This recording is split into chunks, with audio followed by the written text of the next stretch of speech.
Analisis pakar asing soal hilangnya pesawat Air Asia KZ8501. Minggu pagi, 28 Desember 2014, pesawat Air Asia dengan nomor penerbangan KZ8501 terbang dari Bandara Internasional Juanda, Surabaya menuju Bandara Internasional Changi, Singapura, pada pukul 5:36 WIB. Baru 41 menit mengudara. Airbus A320.200 yang membawa 162 orang hilang kontak. Menurut Kepala Basarnas Marsikal Madya Bambang Sulistyo, pesawat yang mengangkut 155 penumpang dan 7 awak tersebut diperkirakan berada di dasar laut. Namun belum diketahui pasti mengapa pesawat itu bisa berada di laut. Dugaan sementara pesawat ada di dasar laut, ujar Bambang dalam keterangan pers di Bandara Soekarno-Hatta, Tangerang,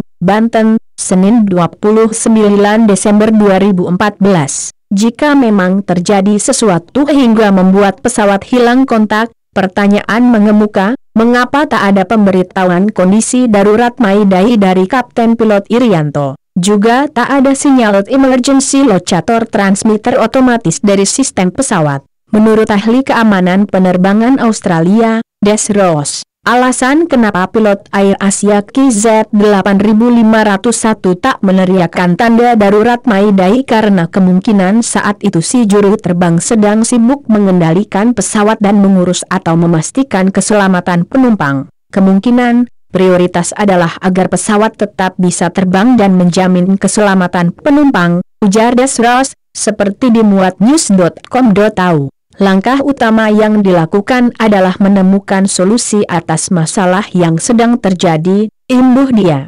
Faktor cuaca diduga menjadi salah satu penyebab hilangnya Air Asia. Berdasarkan analisis peneliti sains atmosfer Lembaga Penerbangan dan Antariksa Nasional 8, Erma Yuli Hastin, dengan menggunakan fasilitas sistem informasi peringatan dini Sadewa, saat itu di area KZ8501 terbang, angin sedang bertiup kencang. Data satelit MTSAT juga menunjukkan sedang adanya pertumbuhan awan cumulonimbus yang menjulang tinggi di area pesawat melintas. Sesaat sebelum hilang kontak, pilot sempat meminta izin kepada petugas ATC atau pengendali lalu lintas udara untuk berbelok ke kiri dan naik hingga ketinggian 38.000 kaki. Diduga permintaan si pilot itu untuk menghindari awan cumulonimbus yang dikenal tebal dan pekat. Petugas ATC mengizinkan pilot belok kiri, namun tidak membolehkan pesawat itu naik ketinggian lantaran ada pesawat lain. Des Ross mengaku heran kenapa tak ada sinyal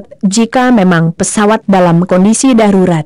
Menurut dia, kemungkinan sistem pesawat saat itu tak berfungsi hingga menyebabkan alert tak memancar. Alert dikenal sebagai alat cukup handal dalam situasi darurat, tandas Des Ross. Sementara itu, menurut pakar penerbangan internasional, Jeffrey Thomas, saat itu pilot yang saat itu diduga tengah menghadapi cuaca buruk memperlambat kecepatan pesawat dalam upaya untuk menghindari awan. Karena kecepatan melambat, kapal terbang mengalami aerodinamik stall yang membuatnya jatuh ke bawah. Kecepatan pesawat diperkirakan melambat hingga membuatnya terkena aerodinamik stall, seperti yang terjadi pada pesawat Air France AF447 pada 2009, ujar Thomas, seperti dimuat The Guardian. Hingga kini, pencarian Air Asia KZ8501 terus dilakukan di perairan antara Tanjung Pandan, Pulau Belitung dan Pulau Kalimantan pada sisi kawasan Pontianak.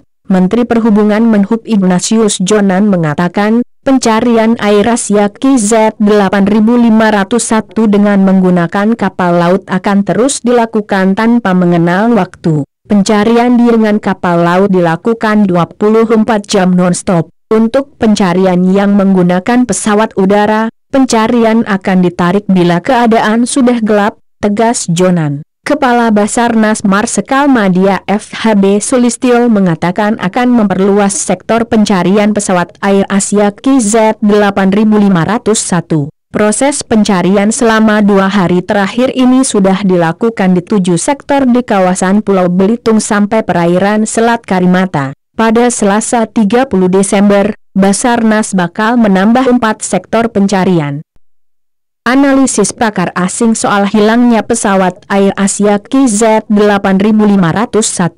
Minggu pagi, 28 Desember 2014, pesawat Air Asia dengan nomor penerbangan KZ8501 terbang dari Bandara